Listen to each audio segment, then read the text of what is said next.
The heavy reinforced door swung open an inch. That was all it took.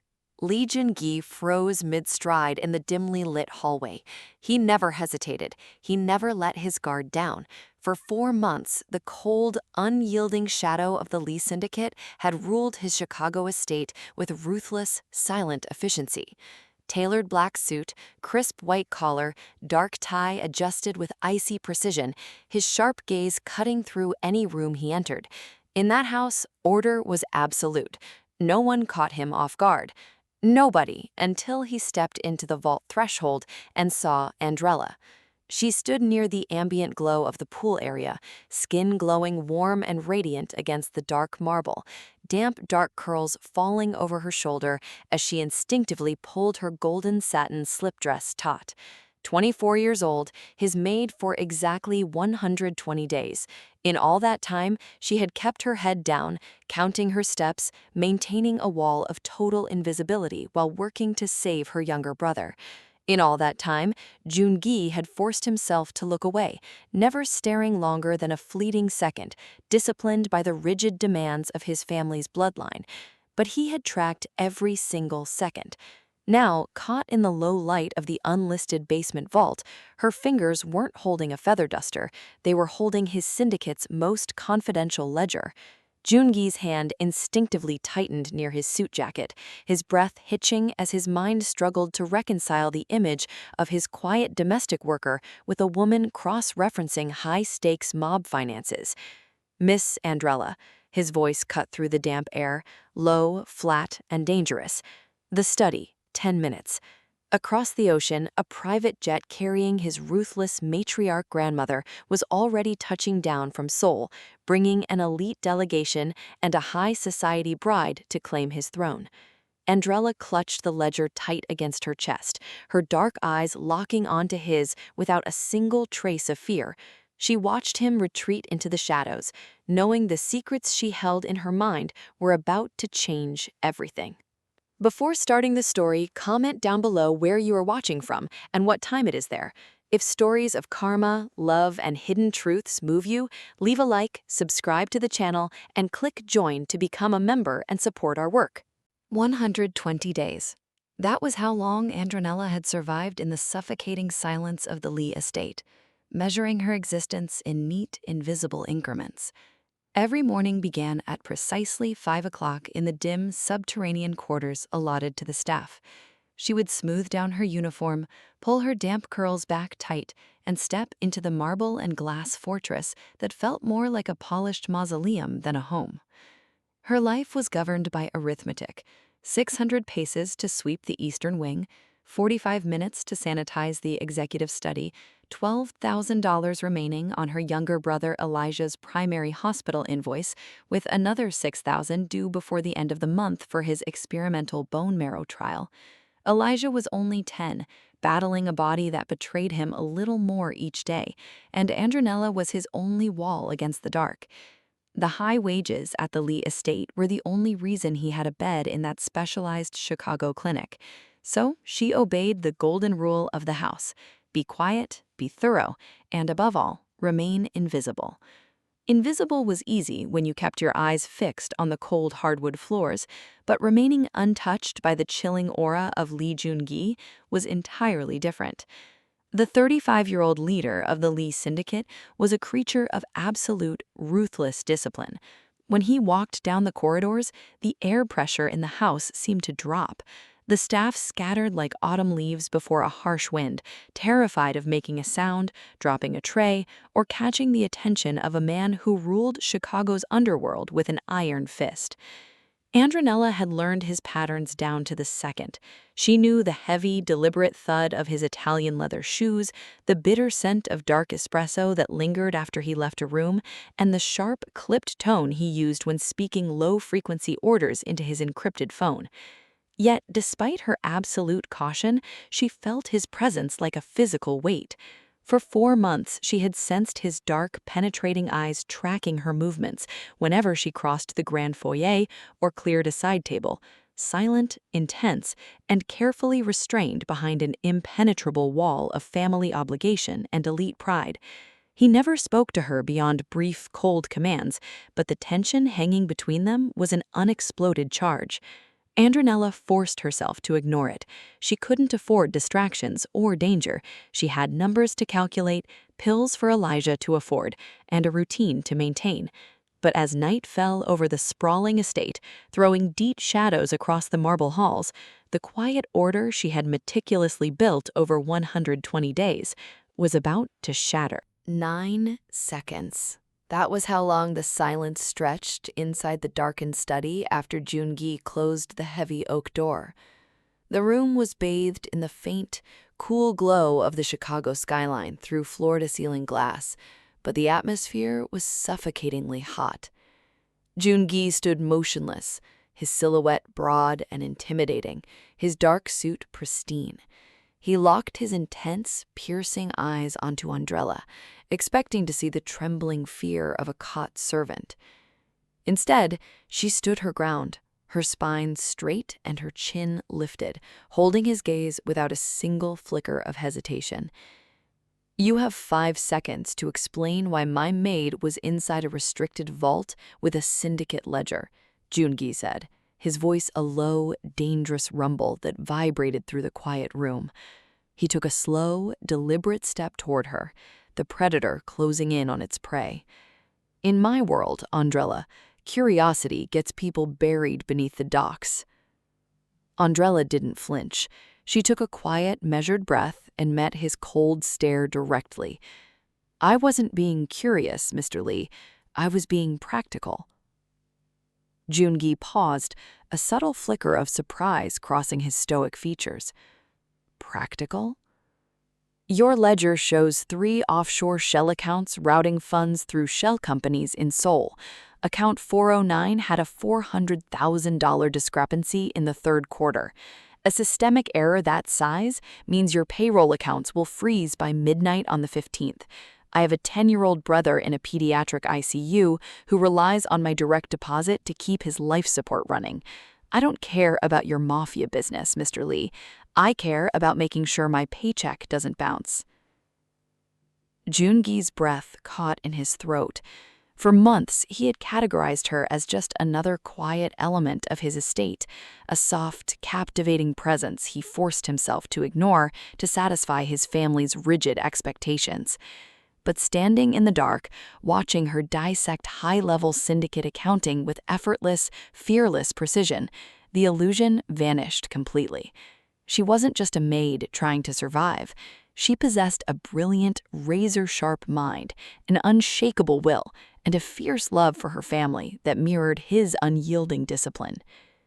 For 9 breathless seconds, he simply stared at her, the dark tension between them shifting from lethal threat to undeniable electric pull.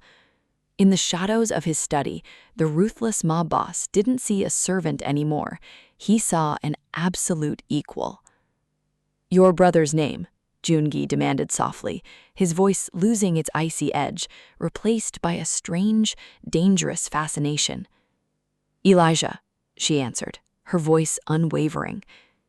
Joon-gi stepped closer, stopping only inches away, his dark eyes searching hers in the moonlight.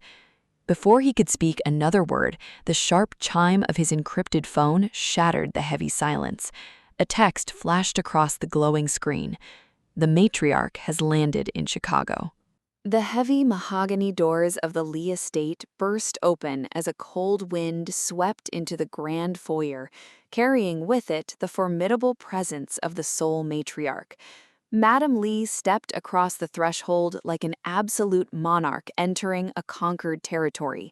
Beside her marched an elite security detail, their sharp, dark suits matching the tense, frozen air of the room. But it was the woman walking at her right hand who commanded immediate, predatory attention, Minna, the heiress to the powerful Kang Chaebol, dressed in immaculate white silk, her sharp eyes scanning the estate with cool, dismissive contempt. Joon-gi descended the grand marble staircase, his stride slow and measured, his expression a mask of unyielding stone, but his jaw was set tight. The quiet heat of his confrontation with Andrella still hummed beneath his skin, making the suffocating weight of his family's traditions feel unbearable. "You keep your estate dark, Joon-gi," announced Madame Lee, her sharp voice echoing off the high ceilings as she stripped off her leather gloves. Her eyes, filled with decades of cold authority, locked onto her grandson. "A dark house breeds sloppy habits, and you cannot afford slop when the future of our entire global syndicate rests on your shoulders." Minna stepped forward, her red lips curving into a performative, polished smile as she extended a hand to Joon-gi. "It has been too long, Joon-gi. Seoul is eager for your return, but first we must settle what is ours." From the shadows of the upper mezzanine, Andrella stood motionless, her hands tight against her apron as she observed the arrival. She caught the subtle, razor-thin glance Joon-gi darted towards her balcony before he addressed his family, a fleeting signal of protection that sent a shiver down her spine. "Grandmother," said Joon-gi, his voice flat and smooth, ignoring Minna's outstretched hand as he stood before the matriarch. "You traveled a long way without notice. Notice is for guests, not the blood that built this empire," Madame Lee replied, coldly, signaling her secretary. A thick, leather-bound document was immediately produced and laid out on the center glass table. The heavy gold seal of the bloodline contract gleamed under the chandeliers. "The council has agreed. Your reign in Chicago ends this season. You will marry Minna, consolidate our holdings in Asia, and seal the union before the winter solstice. There will be no negotiations." Minna glanced up toward the mezzanine, her sharp eyes catching Andrella in the dim light. Her smile darkened into something venomous, instantly recognizing the subtle shift in Joon-gi's posture whenever his gaze strayed toward the young maid. "It seems you have unnecessary distractions in this house, Joon-gi," Minna purred softly, her tone laced with low-key malice. "We will need to clean house before the wedding."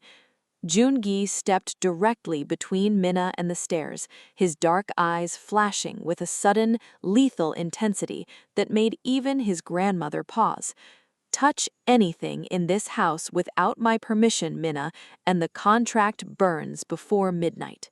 The air in the formal dining room was suffocatingly heavy, thick with the scent of roasted duck, jasmine tea, and unspoken malice. Grand crystal chandeliers illuminated the long mahogany table where Madame Lee and Min-ah sat, wrapped in fine silks and icy arrogance. Andrella moved through the shadows with silent grace, her hands perfectly steady as she set down heavy porcelain plates, keeping her eyes fixed strictly on the tablecloth. "In Seoul, servants know their place," Min-ah remarked smoothly, her sharp voice slicing through the clinking of silverware. She leaned back, deliberately tipping her water goblet so a trickle of ice water spilled over the edge, dripping onto the polished table and splashing onto Andrella's clean white cuff. "They are trained to be swift, quiet, and far less noticeable." Madame Lee didn't even look up from her soup, her tone dismissive and cold. "When you assume control of this estate after the wedding, Minna, you can replace the staff with people who understand proper etiquette. The standards here have slipped into absolute barbarism." Andrella felt her chest tighten, her cheeks flushing with heat, but she refused to give them the satisfaction of a reaction. She pulled a cloth from her apron to wipe the spill, her mind desperately repeating the number 12,000, the exact amount needed for Elijah's treatment. She could endure any insult, any cruel look, as long as it kept her brother alive. Before her hands could touch the liquid, a hand clamped firmly around Minna's wrist. The dining room went dead silent. Joon-gi sat at the head of the table, his posture rigid, his dark eyes burning with a quiet, terrifying fury that made the air in the room drop several degrees. He didn't raise his voice, but the weight behind his words was lethal. "The staff in this house operate under my direct authority, Minna. If you have an issue with how my estate is run, you speak to me, not to her. Min-ah gasped softly, trying to pull her wrist back, but Joon-gi's grip was absolute stone. Madame Lee set her spoon down with a sharp click, her eyes narrowing at her grandson. "Joon-gi, you forget yourself over a servant." "I forget nothing," Joon-gi replied, his voice a smooth, dangerous thread. Slowly releasing Min-ah's wrist, he turned his gaze directly toward Andrella. For a brief, suspended moment, the icy mask slipped entirely, revealing a raw, protective warmth that made Andrella's breath catch in her throat. "Andrella, leave the table. Go rest." "Mr. Lee, I can finish," she started softly. "Leave," he repeated, his tone softening just enough for only her to hear the care behind the command. Andrella bowed her head slightly and stepped back into the quiet shadow of the hallway. As she walked away, she felt the furious glares of the two women burning into her back, but deeper than that, she felt the electrifying heat of Joon-gi's shield lingering over her like a promise. The sting of humiliation in the dining room had curdled into something far more toxic. Min-ah was not a woman who accepted public defiance, especially from a man destined to be her political prize. If Joon-gi's absolute composure broke only for his black maid, then the maid was an anomaly that needed to be permanently erased. It happened in the quiet, sterile hours before dawn. The staff quarters lay silent, save for the faint hum of the estate's heavy ventilation. Min-ah glided down the basement corridor like a shadow, her silk robe whispering against the concrete walls. Slipping past the unmonitored maintenance corridor, she unlocked the door to the domestic workers' locker room using a master security bypass code provided by her family's intelligence network. Inside, she located locker number 14, Andrella's. With practiced, methodical stealth, Min-ah pulled a sleek silver hardware token from her pocket. It was an encrypted cold storage drive containing the Lee Syndicate's classified primary offshore banking passcodes, the ultimate key to the Empire's global accounts. In the brutal logic of the underworld, possession of this drive by unauthorized hands was not theft. It was high treason, punishable by immediate execution without trial. Min-ah's lips curled into a cold, triumphant smile. She closed the metal door with a soft, decisive click, locking it back into place. By sunrise, the Syndicate's internal audit alarm would systematically trigger a high-level breach alert. The matriarch's elite guards would sweep the grounds, and the stolen keys to the Empire would be pulled directly from the maid's locker. There would be no room for Joon-gi's sentimentality, no time for clever explanations. Under the unyielding laws of the Lee bloodline, a traitor found with primary security keys was put down immediately, clearing the floor for the grand marriage to proceed without shadow or distraction. 2 floors above, in his dark study, Joon-gi stood at the glass window watching the faint crimson glow of dawn break over the icy Chicago skyline. A strange, heavy unrest tightened in his chest, a lethal instinct warning him that the air in his home had grown far too quiet. The high-ceilinged tribunal hall of the estate echoed with cold, brutal anticipation. Madame Lee sat elevated on the central dais, flanked by senior council elders and her elite security detail. On the polished floor below, Andrella stood bound between 2 armed guards. The silver encrypted drive rested on a black velvet tray before the matriarch, found precisely where Min-ah had planted it. "High treason," Madame Lee pronounced, her voice cutting through the room like a blade. "The law of the bloodline is absolute. Execution before noon." Min-ah stood near the dais, her expression a mask of feigned sorrow, concealing absolute triumph. Andrella kept her head held high, her dark eyes fierce and calm, despite the lethal threat hanging over her life. She knew she was innocent, but in this world, innocence meant nothing without power. The heavy double doors of the hall slammed open, shattered by the thunderous arrival of Joon-gi. He marched down the center aisle like a storm, flanked by his personal security chief holding a glowing digital tablet. The air pressure in the room plummeted into a suffocating freeze. Joon-gi didn't even look at the elders. His lethal, protective gaze went straight to Andrella, assuring her in a single glance that her trial ended now. "Stop this farce," Joon-gi commanded, his voice echoing off the stone walls. "Joon-gi, stand down," Madame Lee snapped, striking her heavy cane against the floor. "The evidence was found in her locker. She holds the keys to our empire."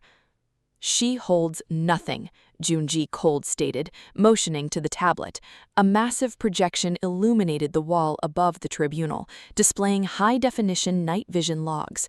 The footage played in crisp clarity, showing a silhouette matching Min-ah's precise height and frame slipping past the locker room doors, inserting the drive, and vanishing into the dark.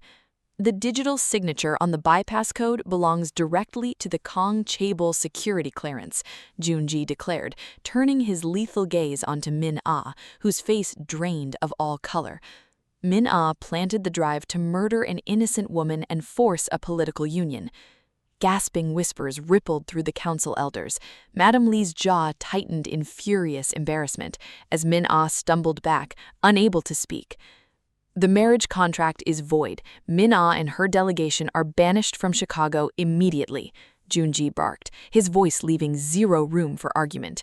He stepped up to Andrella, his gloved hands personally unbinding her wrists. Reaching out, he took her hand in his, interlocking his fingers with hers before the entire council, the matriarch, and the fallen heiress. "And hear me clearly, all of you," Joon-gi's voice thundered across the silent tribunal hall. "Andrella is not a servant. She is under my direct protection, and I claim her before this council. Touch her, and you wage war against me." The sting of the Syndicate's dark world felt miles away as Andrella stepped into the quiet, sterile warmth of the pediatric clinic. Her heart raced with familiar anxiety, the quiet burden she had carried for months fluttering in her chest.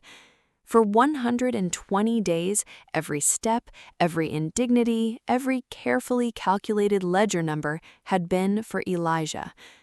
She walked quickly down the gleaming white corridor toward room 412, preparing herself for the familiar sight of her 10-year-old brother hooked up to heavy monitors and intravenous lines.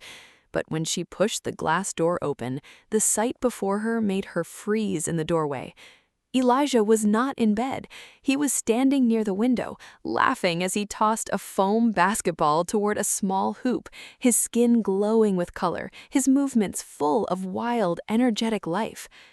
"Andrella!" he shouted, turning around with a wide, radiant smile. He bounded across the polished floor and threw his arms around her waist, hitting her with the full force of a healthy, energetic child. Andrella dropped her bag, collapsing to her knees to embrace him, tears instantly spilling down her cheeks. She held his face in her hands, searching his bright eyes. "Elijah! How? What about the bone marrow trial? The medical bills?" A senior attending doctor stepped into the room, holding a tablet with a warm smile. "It's a miracle, Miss Andrella, but not the kind that comes without help.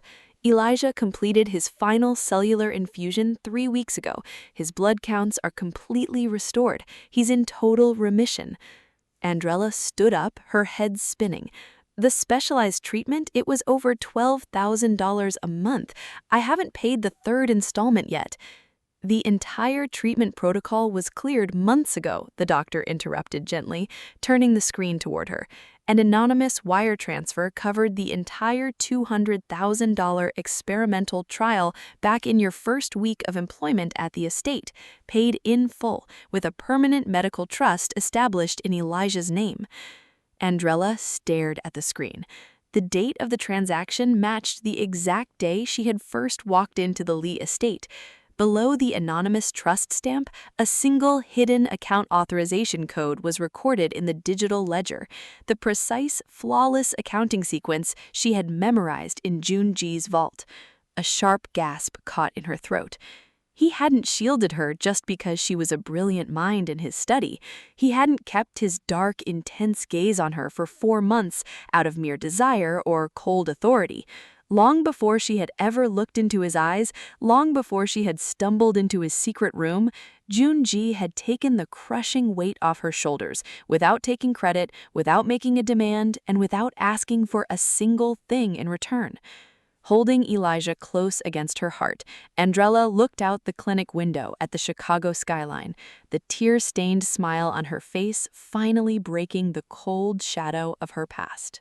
The snow had melted into spring, then blazed into summer, and now the crisp golden leaves of autumn drifted through the quiet courtyard of the estate. 12 months had passed since the night the council fell apart. A full year since Lee Joon-gi had formally surrendered his rightful claim to the global Lee Syndicate throne, handing the vast Asian territories back to the council elders in exchange for absolute independence in Chicago and the right to step down from the shadows of his violent past. He had given up an empire, but in return, he had claimed his own soul, and he had given Andrella the one thing she had never possessed in her life: total, unburdened freedom.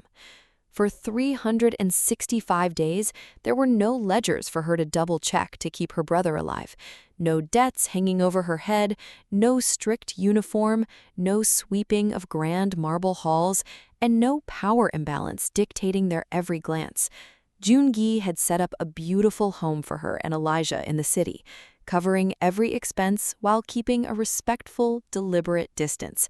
He hadn't demanded a single romantic commitment, nor had he called in the enormous debt of gratitude she owed him. He had simply courted her as an equal, taking her to quiet dinners, walking through city parks late at night under the Chicago stars, and listening to her speak of her dreams to finish her finance degree. Now, on the exact anniversary of the night he cleared his throne, Joon-gi stood waiting in the center of the estate's private courtyard. He wore a simple, tailored black suit, his dark tie loosened slightly, his icy demeanor completely softened into an expression of patient, hopeful reverence. The heavy glass doors opened, and Andrella stepped out into the crisp afternoon air. She wore an elegant, deep crimson dress that flowed around her ankles, her long, dark curls framed around her radiant face. She walked toward him not as a frightened domestic worker or an indebted survivor, but as a confident, powerful woman who owned her own destiny. 365 days, Andrella, Joon-gi said softly, his voice rich and steady as she stopped just inches from him. Your brother is healthy. Your life is entirely your own. No debts, no obligations, no syndicate shadows holding your hand.